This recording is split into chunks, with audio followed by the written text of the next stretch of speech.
Il existe un protocole qu'Huberman utilise, mais qu'il n'avouera jamais tenir de Jung. Ce n'est pas un protocole basé sur la dopamine, sur la lumière du soleil ou sur le sommeil. C'est quelque chose de beaucoup plus profond, quelque chose qui explique pourquoi tant de personnes optimisent à la perfection tous les aspects mesurables de leur vie et se réveillent chaque matin avec un vide inexplicable. Un vide qu'aucun marqueur biologique ne capture. Un vide qu'aucun complément alimentaire ne comble. Un vide qui croît proportionnellement au niveau d'optimisation atteint.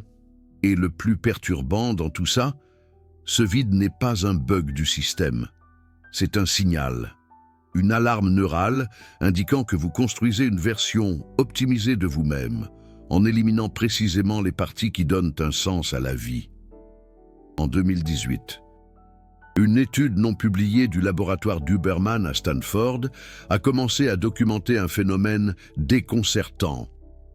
Il suivait un groupe de 40 participants qui avaient mis en place des protocoles d'optimisation complets. Lumière matinale, exercice chronométré, contrôle de la dopamine, supplémentation précise, sommeil optimisé.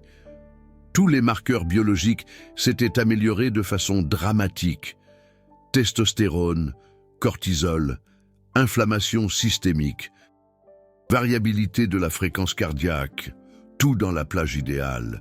Mais il y avait un problème. Les échelles de satisfaction de vie ont chuté, l'anxiété a augmenté, et un symptôme spécifique a commencé à apparaître dans les rapports de presque tous les participants. Une sensation de vide, de manque de sens, d'une vie techniquement parfaite, mais émotionnellement morte. Les chercheurs étaient perplexes. Comment l'amélioration de tous les marqueurs biologiques pouvait-elle entraîner une détérioration du bien-être psychologique? Alors quelqu'un de l'équipe qui avait étudié Jung a posé une question différente. Et si ce vide n'était pas un défaut des protocoles, mais une conséquence inévitable de la façon dont ils sont utilisés? Et si l'optimisation, lorsqu'elle est appliquée sans conscience de l'ombre, était une forme sophistiquée de guerre psychologique qui crée un succès biologique, mais une fragmentation existentielle? Jung a identifié ce schéma en 1928, des décennies avant que le biohacking n'existe. Il a observé des patients qui étaient maîtres dans le contrôle conscient, la discipline rigoureuse, le perfectionnement méthodique de tous les aspects mesurables de leur vie. Et tous partageaient le même symptôme, la névrose du vide existentiel. Pas de dépression clinique, pas d'anxiété pathologique, mais une sensation profonde et persistante que quelque chose de fondamental manquait, même lorsque tout extérieurement était parfait. Jung appelait cela le coût de la négation de l'ombre. Le prix psychologique de la construction d'une identité basée uniquement sur les aspects de vous-même que vous approuvez consciemment, tout en éliminant systématiquement tout le reste. Et voici le mécanisme qui rend cela inévitable. Chaque fois que vous optimisez un aspect de vous-même, vous faites un choix. Vous décidez que cet aspect mérite d'être développé et que cet aspect mérite d'être éliminé ou supprimé. La lumière matinale optimise le cortisol. Parfait. Mais pourquoi devez-vous optimiser le cortisol? Probablement parce que vous êtes soumis à un stress chronique. Et pourquoi êtes-vous soumis à un stress chronique? Peut-être parce que vous vivez une vie qui ne s'aligne fondamentalement pas avec qui vous êtes réellement.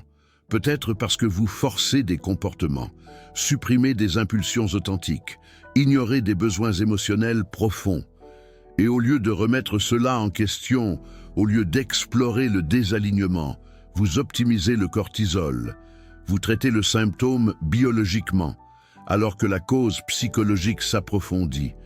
Huberman comprend cela. Dans des conversations privées, il parle de l'importance du sens, du but, de l'alignement psychologique, mais publiquement. L'accent est mis sur les protocoles mesurables, parce qu'ils sont plus faciles à communiquer, plus faciles à mettre en œuvre, plus faciles à valider scientifiquement. Mais voici le problème. Lorsque vous donnez aux gens des outils puissants d'optimisation biologique sans leur donner simultanément des outils d'intégration psychologique, vous créez une situation dangereuse. Vous leur donnez la capacité de devenir des machines extrêmement efficaces, exécutant des vies qu'ils ne devraient pas vivre. Et neurologiquement, il existe un mécanisme spécifique expliquant pourquoi cela crée un vide. Il existe deux réseaux neuronaux qui doivent être en équilibre pour que vous fassiez l'expérience d'une vie significative, le réseau de contrôle exécutif et le réseau du mode par défaut.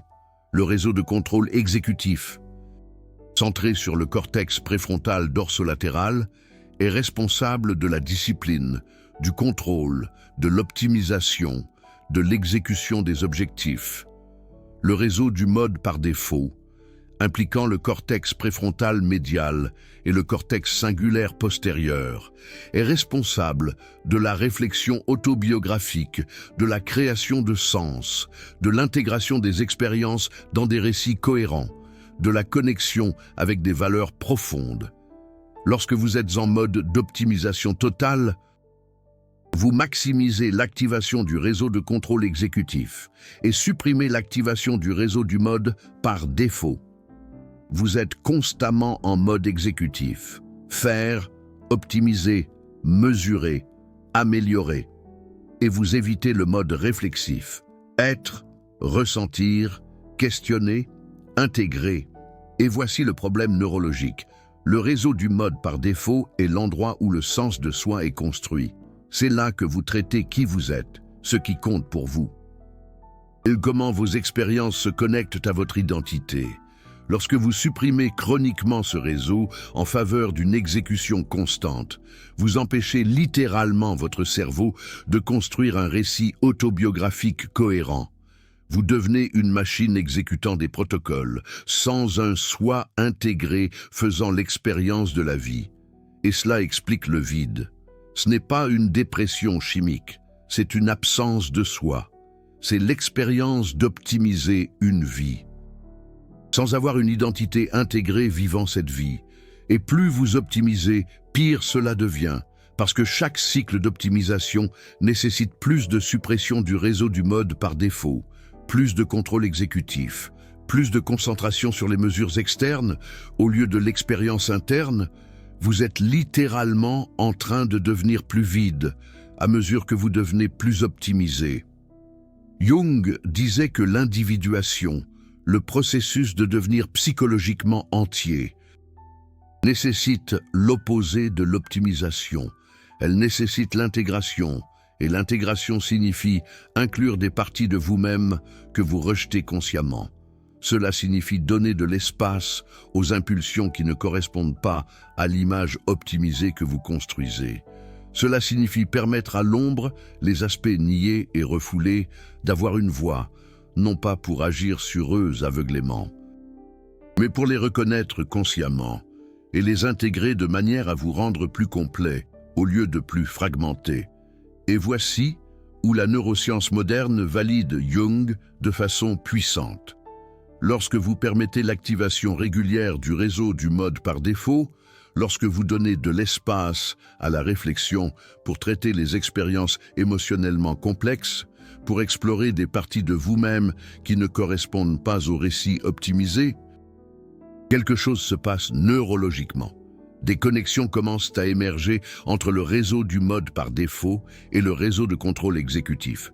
Votre cerveau, littéralement, construit des ponts entre le soi réflexif et l'agent exécutif.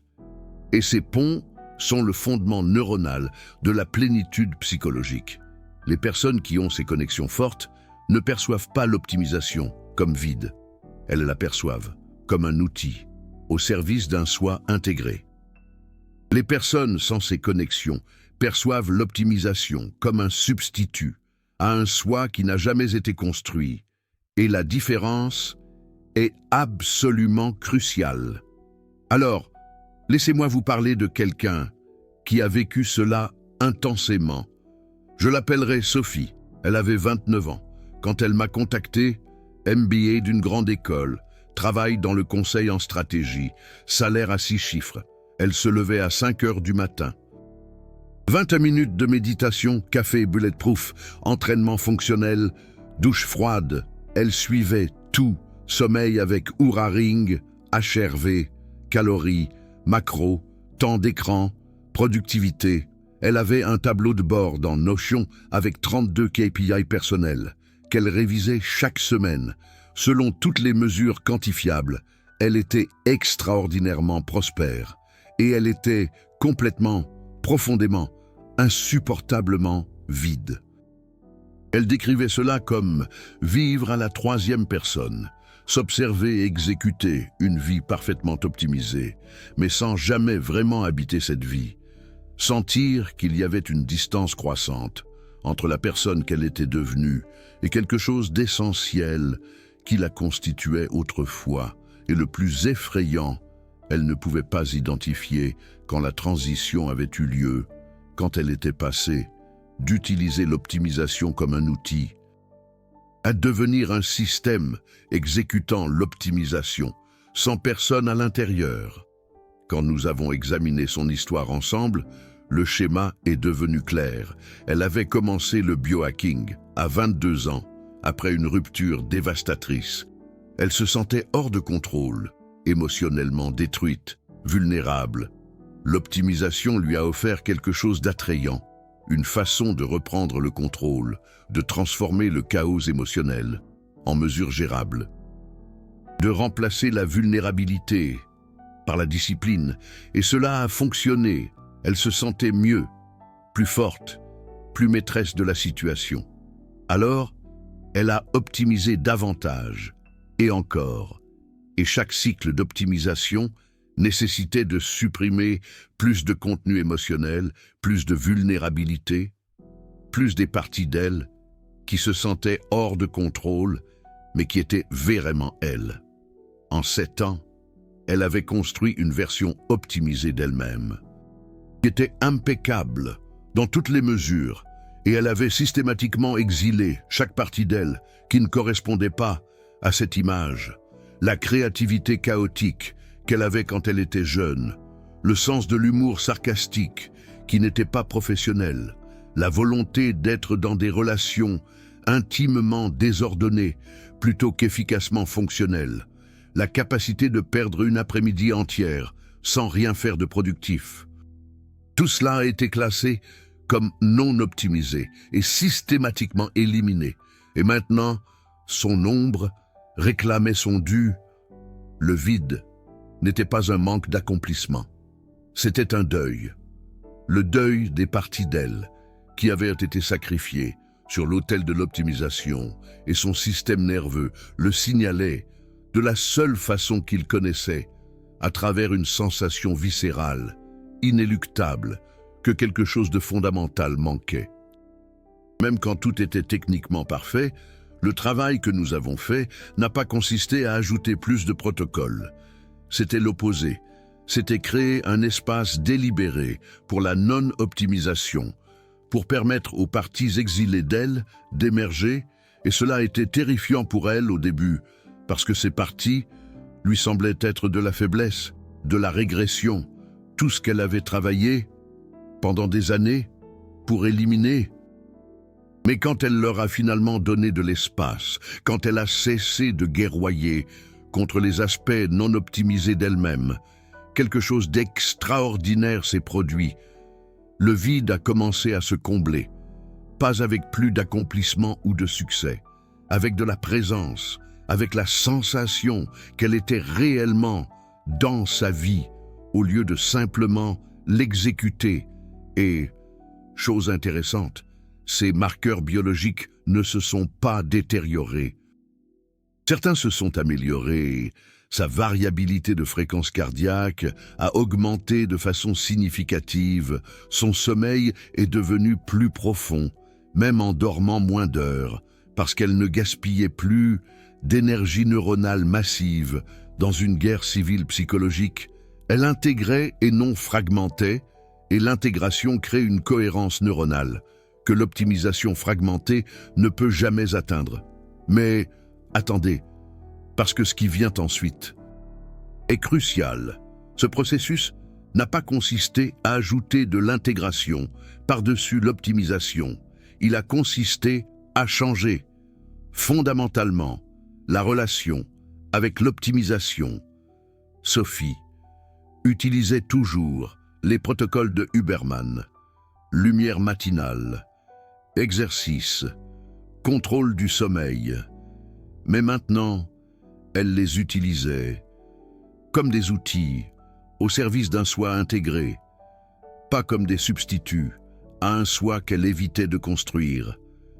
Elle n'optimisait pas, mais pour fuir elle-même. Elle optimisait pour soutenir qui elle était vraiment. Et neurologiquement, la différence est énorme. Des études d'IRM fonctionnelles montrent que, lorsque les personnes utilisent des protocoles d'optimisation, tout en maintenant simultanément une pratique régulière de réflexion intégrative, les schémas d'activation cérébrale sont complètement différents. Il y a une activation alternée saine entre le réseau du contrôle exécutif et le réseau du mode par défaut. Et, crucialement, il y a une connectivité accrue entre ces réseaux.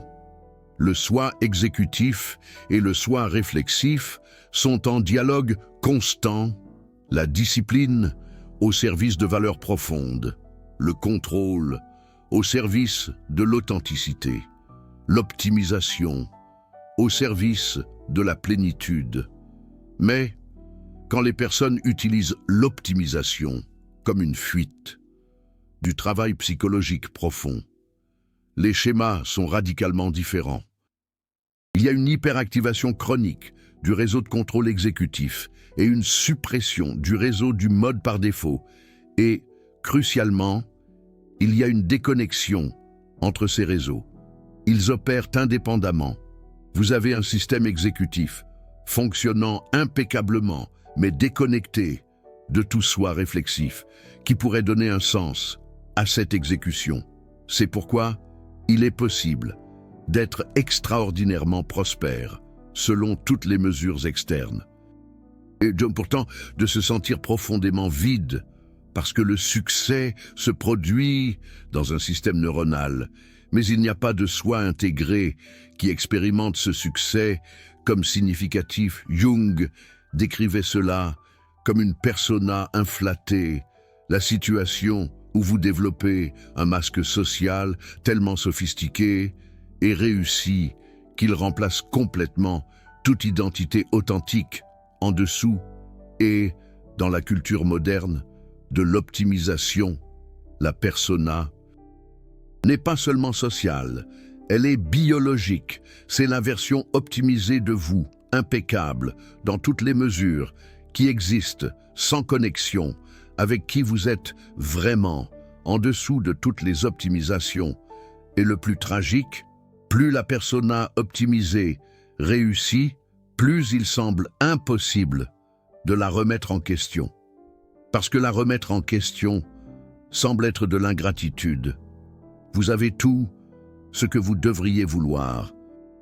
Des marqueurs parfaits, un succès mesurable, une efficacité maximale. Comment pouvez-vous vous plaindre? Comment pouvez-vous dire que vous vous sentez vide quand, extérieurement, tout est parfait? Alors, vous ne dites rien. Vous optimisez encore plus. Vous supposez que le vide n'est qu'un problème de plus, qui a besoin d'un protocole de plus de discipline, plus de contrôle, plus d'optimisation. Et c'est exactement cela qui approfondit le vide. Car le vide n'est pas un problème à résoudre, c'est un signal à écouter. C'est votre système nerveux qui signale une fragmentation psychologique. C'est votre ombre qui demande à être intégrée.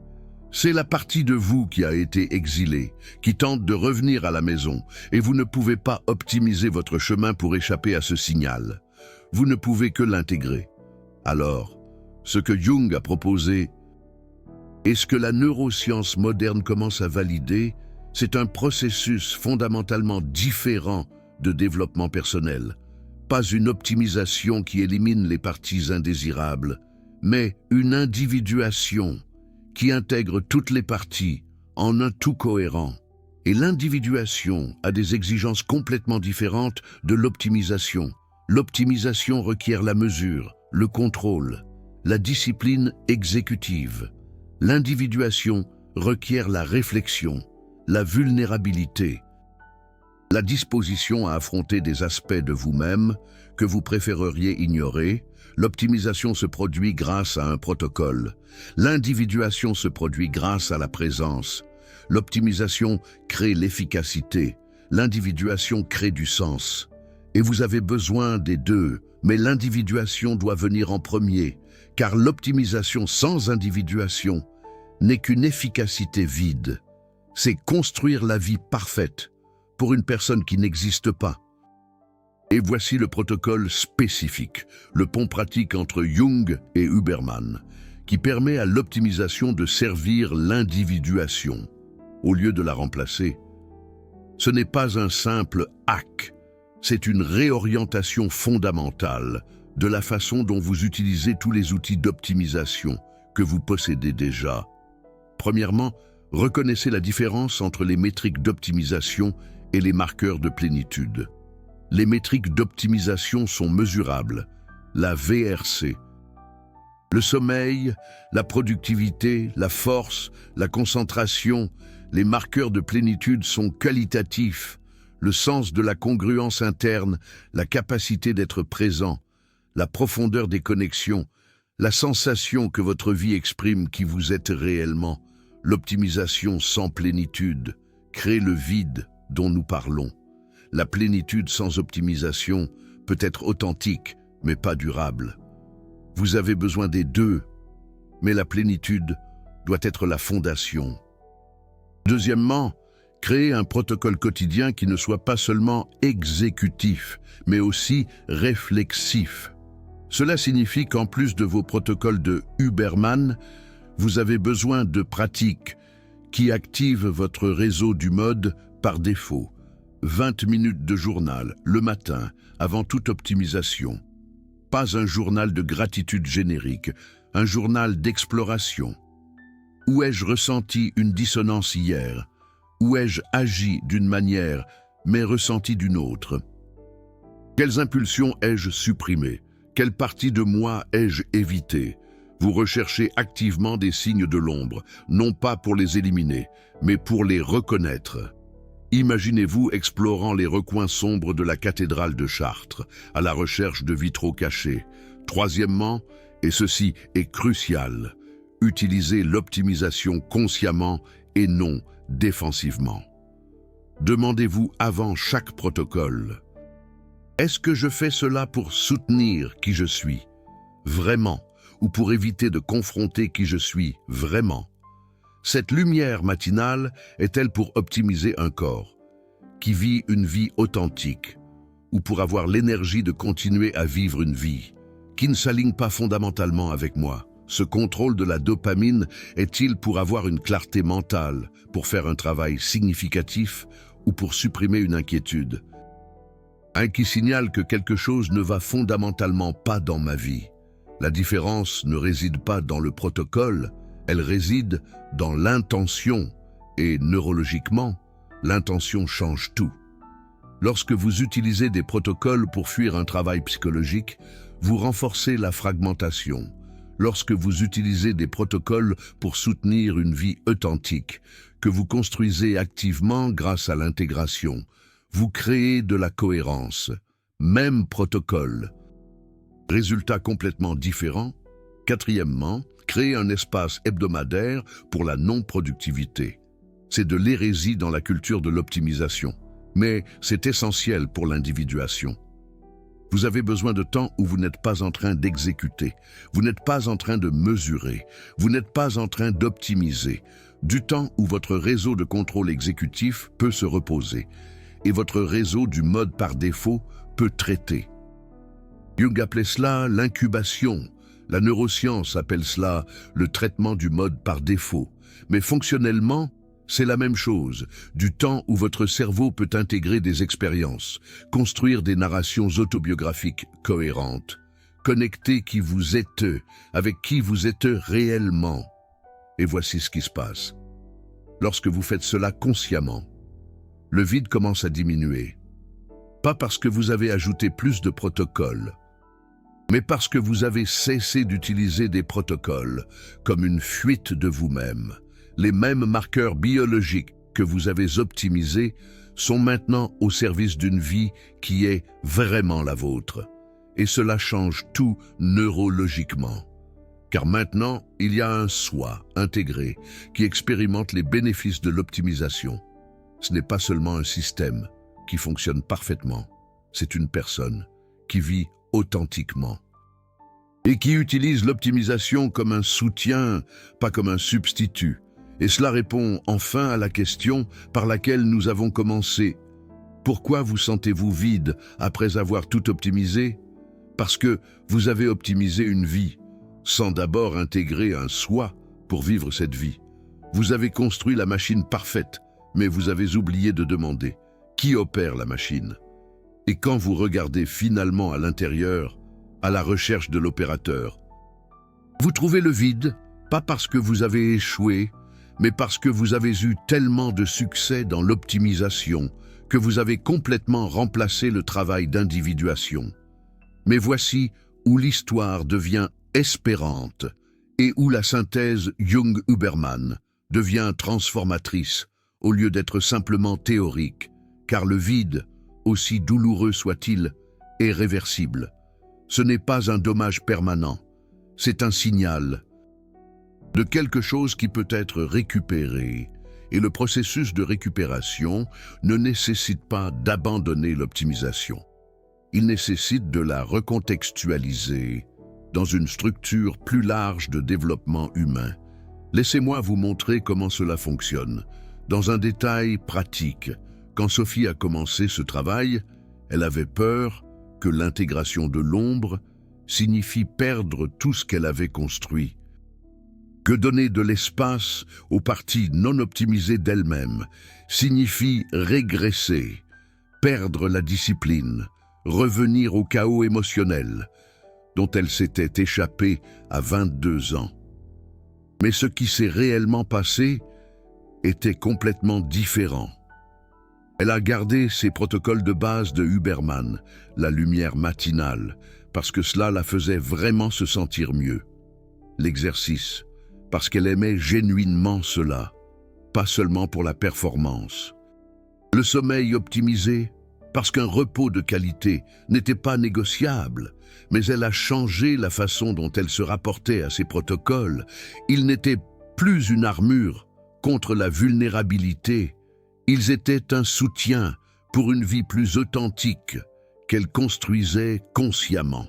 Et voici le détail crucial. Quand elle a commencé à intégrer les parties exilées d'elle-même, ces protocoles de Huberman sont devenus plus efficaces et non moins. Pourquoi? Parce qu'elle a cessé de dépenser une énergie neuronale massive en conflit interne. La même dopamine, le même cortisol, la même testostérone, mais opérant maintenant dans un système nerveux qui n'était pas en guerre civile. Et l'efficacité biologique d'un système intégré surpasse dramatiquement l'efficacité d'un système fragmenté, peu importe à quel point il est optimisé. Des études récentes en IRM fonctionnel menées au laboratoire de Stanford l'ont directement démontré. Lorsque des participants axés sur l'optimisation, mais avec une faible intégration, réalisent une tâche cognitive exigeante, leur cerveau présente une activation intense, mais aussi une interférence neuronale massive. De nombreuses régions s'activent simultanément, en compétition pour les ressources, créant des schémas chaotiques. C'est comme avoir une voiture avec un moteur puissant, mais une transmission cassée, beaucoup d'énergie, mais peu d'efficacité.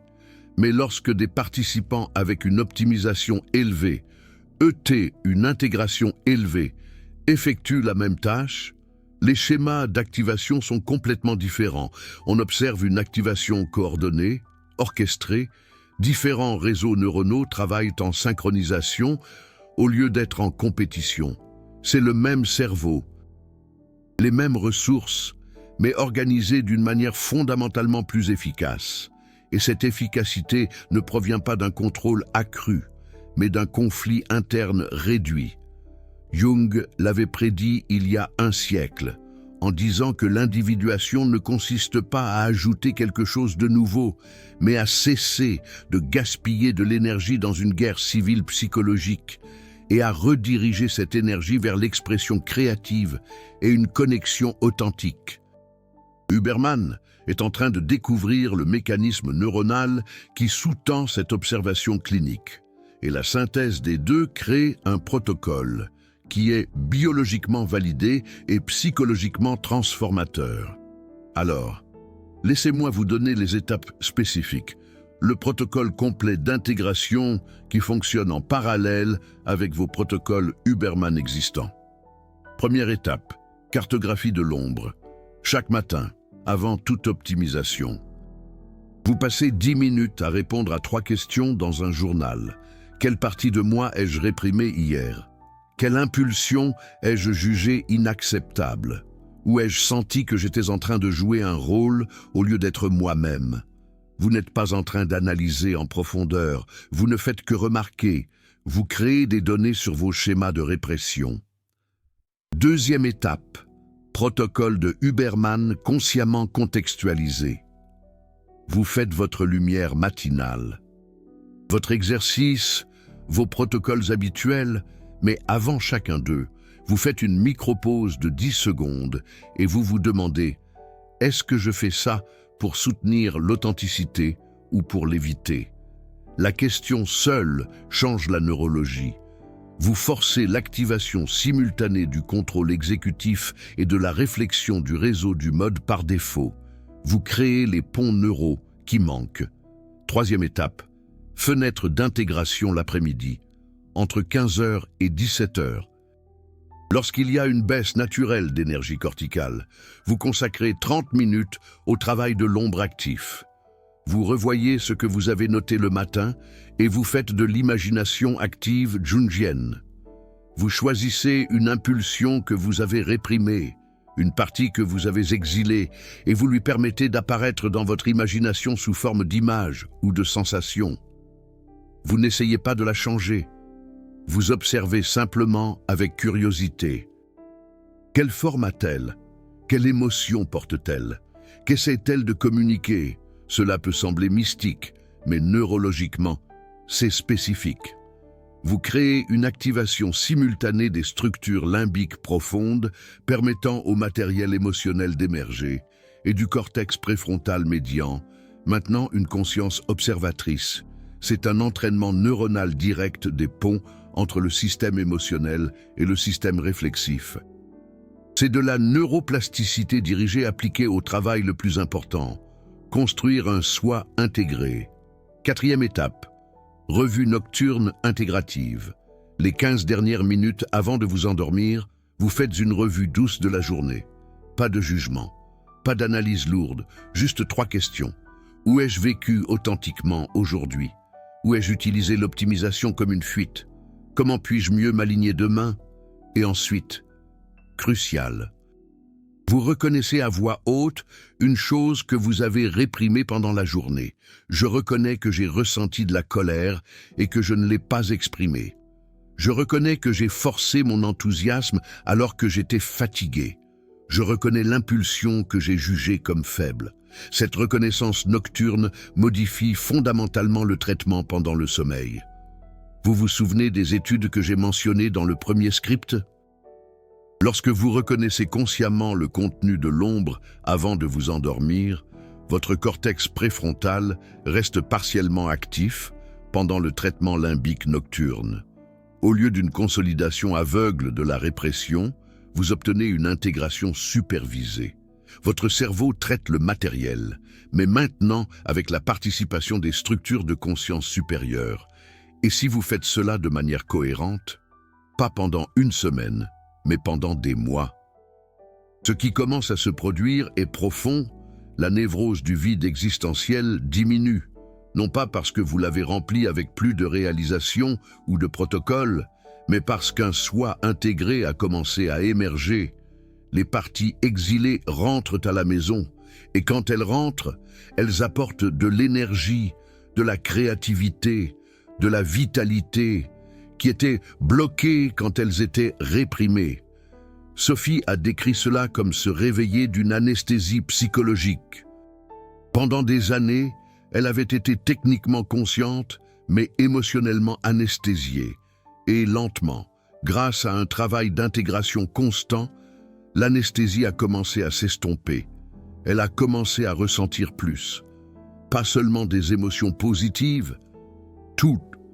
Une colère authentique quand quelque chose était injuste, une tristesse réelle quand il y avait une perte, une joie spontanée quand quelque chose était drôle, un ennui honnête quand quelque chose était ennuyeux.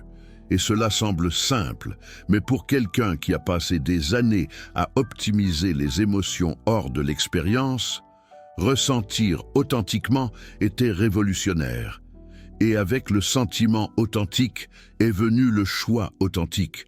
Elle a commencé à prendre des décisions basées sur qui elle était réellement, pas sur qui sa version optimisée était censée être. Elle a changé d'emploi pour quelque chose qui payait moins, mais qui était significatif. Elle a quitté des relations efficaces, mais vides.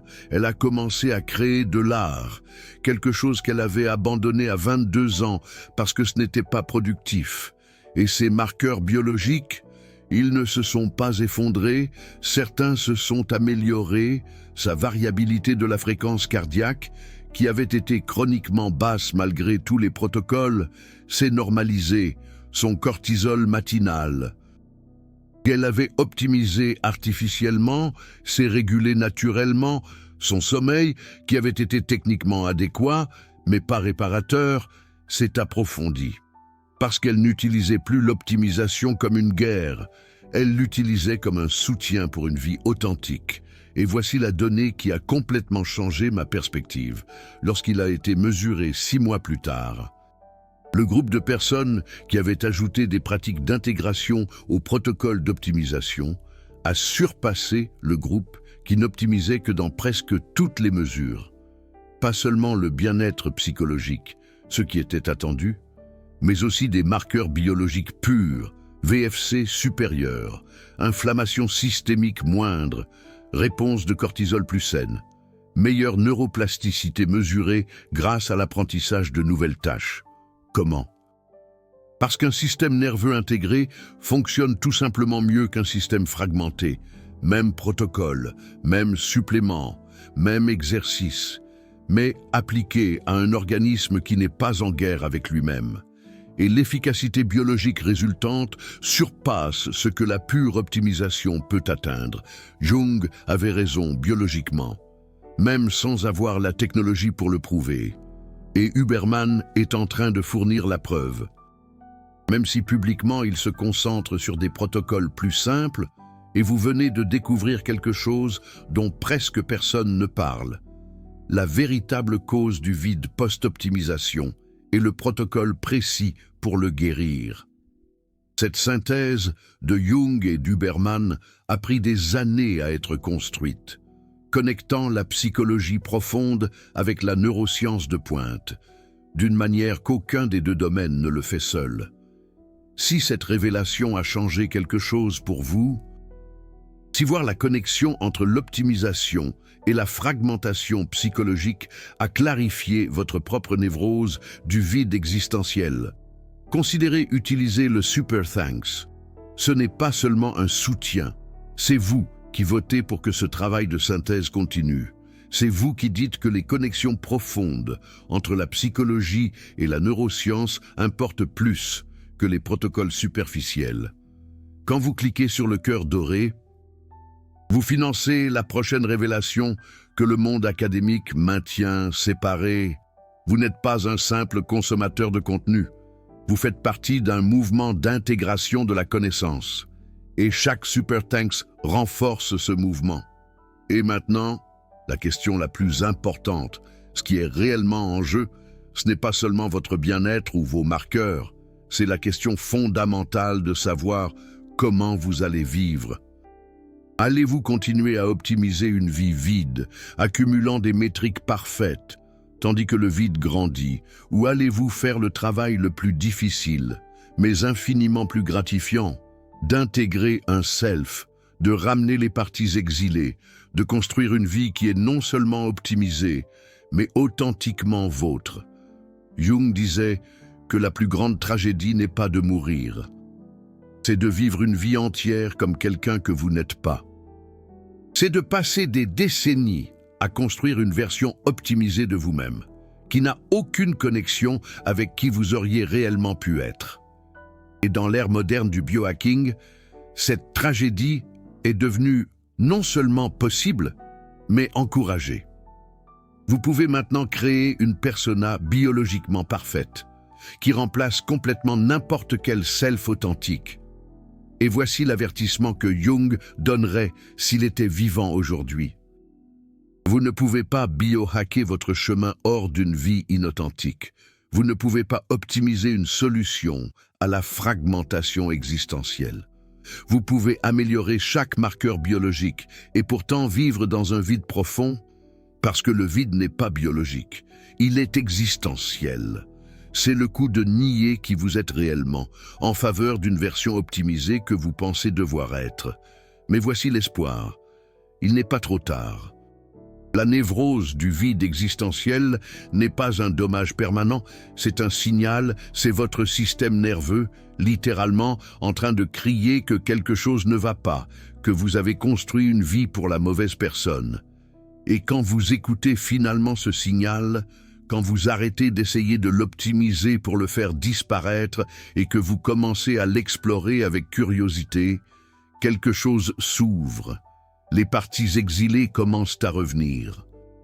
La névrose du vide existentiel commence à se remplir, non pas avec plus de protocole, mais avec présence, avec la sensation que vous êtes finalement en train de vivre votre propre vie. Les protocoles d'Huberman sont des outils puissants, mais ce sont des outils au service de quelque chose de plus grand. Utilisez-les pour supporter une vie authentique, pas pour remplacer le travail de construire cette authenticité. Et rappelez-vous, optimisation sans individuation. C'est juste de l'efficacité vide, mais individuation avec optimisation, c'est une transformation durable. Alors, voici ma question pour vous, et soyez brutalement honnête. Êtes-vous en train d'optimiser pour supporter qui vous êtes réellement ou pour éviter de découvrir qui vous êtes réellement? Partagez dans les commentaires votre réponse honnête, parce que cette question change tout. Et quand vous répondez en public, vous créez une responsabilité pour réellement investiguer la réponse. Si vous êtes arrivé jusqu'ici, vous avez fait quelque chose que peu font. Vous avez regardé directement la possibilité que votre névrose du vide existentiel n'est pas un problème à optimiser, mais un signal à écouter. Et ça, c'est déjà l'intégration qui commence. Continuez ce travail, utilisez les protocoles, mais utilisez-les au service d'une vie qui est authentiquement, indéniablement, complètement la vôtre.